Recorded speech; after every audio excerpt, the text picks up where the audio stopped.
안녕하세요. 자기계발 및 마음건강 지킴이 LN입니다. 관계 스토리 13번째 키워드는 스킬. 우리나라 말로 번역하면 기술이라고 볼 수 있을 것 같습니다. 관계를 형성한다. 그리고 형성된 관계를 유지한다. 라고 하는 것은 두 사람이 서로 얼굴만 마주 보고 있다라고 해서 형성되고 유지되는 건 아니지. 두 사람이 서로 얼굴을 마주 보고 무엇인가를 주고 받는 이 상호작용의 과정이 있어야 되고, 이 상호작용의 과정을 우리는 커뮤니케이션이라고 합니다. 그런데 이 주고받는 상호작용의 과정을 좀 더 편안하고 좀 더 부드럽게 만들기 위해서는 일종의 기술이 좀 필요한 것이고, 이 기술을 우리가 이제 살펴볼 겁니다. 관계를 또 다른 말로는 소통이다, 의사소통이다 라고까지도 크게 해석을 하기도 합니다. 왜냐하면 관계가 잘 된다라는 건 소통을 원활하게 하고 있다라는 의미인 것이고, 소통을 원활하게 하지 못하면 관계도 삐그덕 할 수밖에 없습니다. 그래서 글자는 분명히 다르지만 어느 정도 일부분은 공통성을 가지고 있어서 관계는 이코르 소통이야, 이렇게 말을 해도 성립은 가능합니다. 그런데 이제 우리가 맺는 관계를 한번 분류를 해봤을 때 공식적인 관계가 있어. 예를 들게 되면 발표를 한다든지 미팅을 한다든지 회의에 참석한다든지 이러한 공식적인 관계가 있을 것이고, 내가 편안하게 카페에서 친구를 만나서 수다를 떤다든지 의미 있는 대화를 한다든지 좋은 사람과 만난다든지 이런 관계도 있습니다. 이를 우리가 이제 비공식적 관계라고 볼 수가 있는데, 그러면은 공식적인 관계에서 소통을 하는 방식과 비공식적인 관계에서 소통을 하는 방식은 같을까 다를까 라고 하는 질문입니다. 대부분 공식적인 관계에서 하는 것과 비공식적인 관계에서 하는 소통의 방식은 좀 달라야 되지 않나? 이렇게 생각을 하지만 실질적으로 공식적인 관계가 되었든 비공식적인 관계가 되었든 소통의 스킬은 동일합니다. 같습니다. 다만 이제 힘의 강약의 차이는 있을 수 있겠습니다. 조금 더 힘을 주는 건 공식적인 관계라고 하고, 힘을 조금 더 빼주는 관계를 비공식적인 관계로 보시면 될 것 같습니다. 자, 그래서 공식적인 관계나 비공식적인 관계나 저는 동일하게 바라보고 있고, 앞에서 언급을 했던 것처럼 그냥 강약을 좀 조절하는 게 필요한 거다라고 하는 부분입니다. 그러니까 질적으로는 동일하고 양에 있어서 좀 차이가 좀 있을 수는 있다, 이렇게도 해석을 해볼 수 있을 것 같아. 자, 그러면 공식적인 커뮤니케이션이 되었든 비공식적인 관계에서 커뮤니케이션이 되었든 같이 사용할 수 있는 스킬이라고 하는 건 뭐가 있을까 했을 때 SL, SL, 큐어 기법이라는 말이 있습니다. 앞에 첫 번째 S는 스트로크, 두 번째 L은 레이블링, 세 번째 S는 스피킹, 네 번째 L은 리스닝, 그리고 마지막에 Q는 퀘션이라고 하는 스트로크, 레이블링, 스피킹, 리스닝, 퀘션이라고 하는 기술이 기본적으로 이제 스킬에서 가장 갖춰야 될 5종 세트라고 보시면 되겠습니다. 그 중에서도 더 중요한 걸 뽑아보라고 한다면 스피킹, 리스닝, 퀘션, 이건 3종 세트인 것이고, 스피킹과 리스닝과 퀘션은 제 영상 컨텐츠의 삶의 스토리에서 17번에서 18번에서 19번에서 다뤘기 때문에 궁금하시면 삶의 스토리를 가서 클릭하시고 좀 수강을 좀 해보시기 바랍니다. 이 관계 스토리 13번의 스킬은 스트로크에 좀 초점을 맞추려고 합니다. 스트로크가 뭘까? 스트로크는 사전을 좀 찾아보면 STROK 라고 나오고, 사전을 찾아서 해석을 보면은 보트에서 노를 젓는 한 번의 동작, 아니면 수영에서 손으로 물을 끌어당기는 동작, 이렇게 해석을 합니다. 그런데 이제 우리가 관계, 소통의 영역에서 스트로크는 쓰다듬다, 어루만지다 이런 뜻을 가지고 있습니다. 자, 관계와 그 안에서 소통을 하는 과정에서 스토록이라고 하는 말은 서로 간에 주고받을 수 있는 모든 반응들을 스토로크라고 표현합니다. 그런데 서로 주고받는 모든 반응은 크게 두 가지로 나누어집니다. 하나는 언어적 반응이 있을 것이고 하나는 비언어적 반응이 있습니다. 언어적인 반응이 되었든 비언어적인 반응이 되었든 간에 칭찬을 한다든지 인정을 한다든지 관심을 준다든지 격려를 한다든지 쓰다듬음이라든지 토닥거림이라든지 이런 것들은 긍정적인 스토로크라고 표현합니다. 그런데 언어적이 되었든 비언어적이 되었든 간에 꾸지람을 한다든지 비난한다든지 무시한다든지 폭력을 쓴다든지 한숨을 쉬면서 한심하게 쳐다본다든지 이런 것들은 부정적 스토로크라고 볼 수가 있습니다. 근데 우리나라 문화는 관계에서 소통을 하는 과정을 좀 분석을 해보면 긍정적인 스토로크를 사용하는 건 굉장히 인색하고 부정적 스토로크를 되게 많이 사용합니다. 왜 긍정적 스토로크를 사용하지 않고 부정적 스토로크를 더 많이 사용할까? 라고 했을 때 채찍질을 해줘야 더 잘할 수 있으니까 이런 마인드를 좀 갖고 있는 것 같아. 그런데 서양은 당근을 더 많이 줘야 더 잘하게끔 되었다. 이러한 문화이다 보니까 서양의 문화에서는 긍정적 스토로크를 더 많이 사용한다면 우리는 채찍이 더 성장시키고 더 변화를 끌어낸다라고 생각하기에 부정적 스토로크를 더 많이 사용하는 것 같아.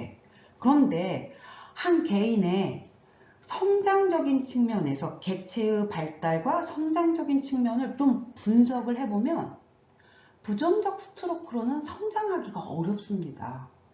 긍정적 스토로크가 훨씬 더 성장을 더 가속화시킨다라고 하는 거. 이런 생각을 좀 해보면 좀 긍정적인 것들을 좀 많이 사용해야 되는 건 아닐까라고 하는 부분을 좀 말씀을 드리고자 합니다.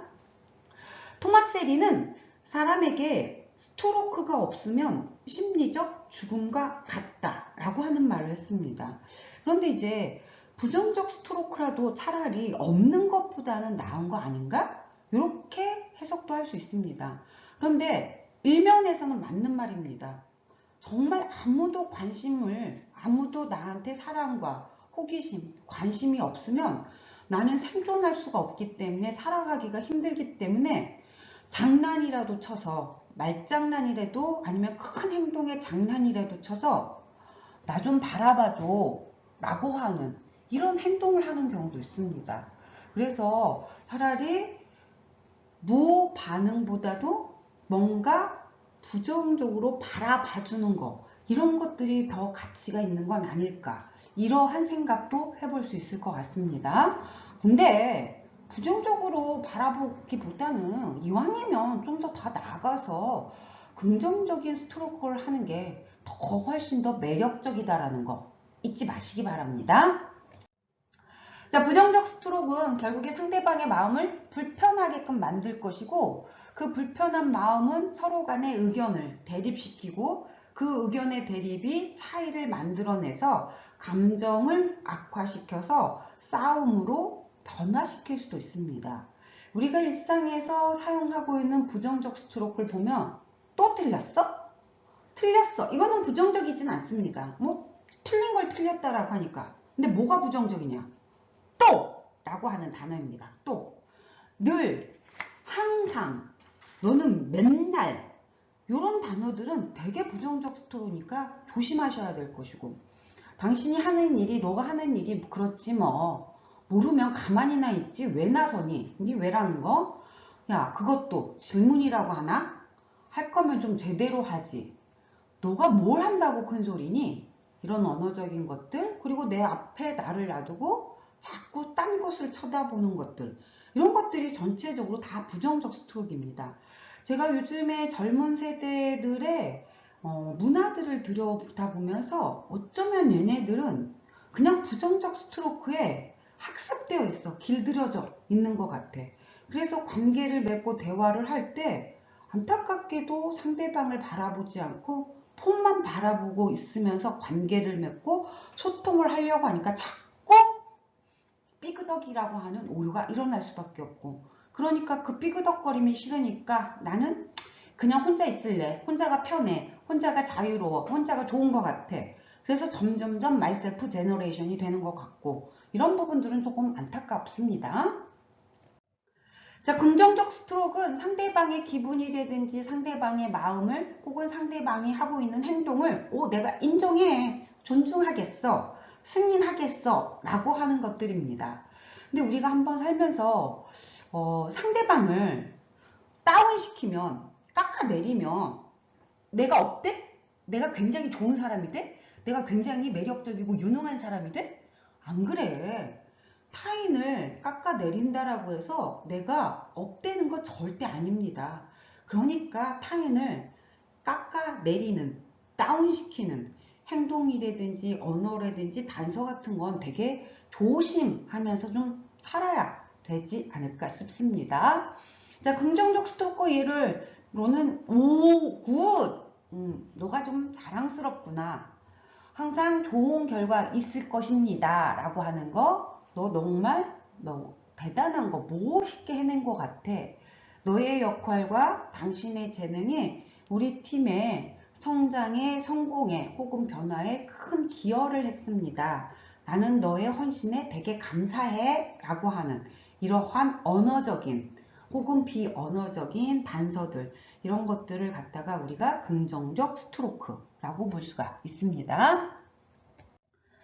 근데 왜 긍정적 스트로크를 해야 될까 했을 때, 조금 더 본성적으로 들어갔을 때 왜 우리는 다른 사람들로부터 인정받고 다른 사람들로부터 칭찬받고 다른 사람들로부터 승인받는 게 왜 중요할까 라고 하는 부분입니다. 기본적으로 우리의 삶의 목적을 우리는 채우는 게 아니라 나아가는 거라고 표현하고 있습니다. 채운다라는 건 뭘 말하느냐? 지금 비어 있으니까 채워야 되는 거야. 근데 나아가야 된다라고 하는 것은 또 다른 말로 성장한다라고 하는 의미가 됩니다.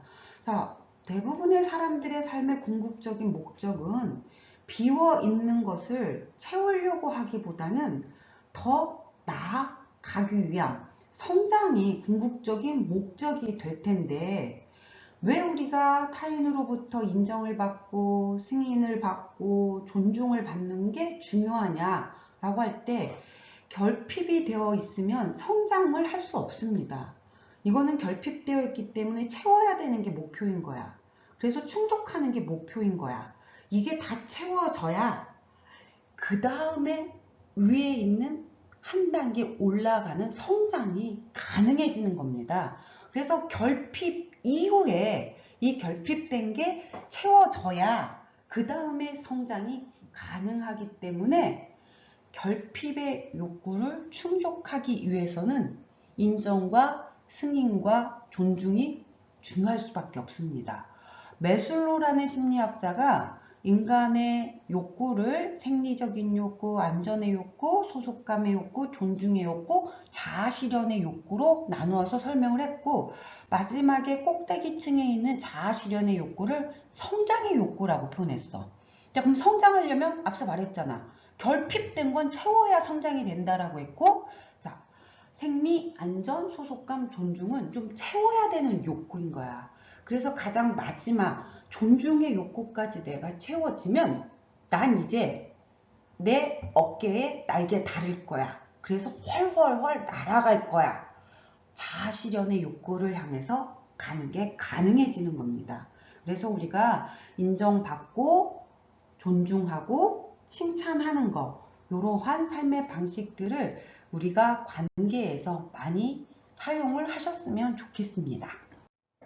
우리 삶을 살아갈 때 나도 마찬가지고 상대방과 또 마찬가지고 서로 인정하고 존중하게 살아가면 좋겠습니다. 관계는 지속되겠습니다.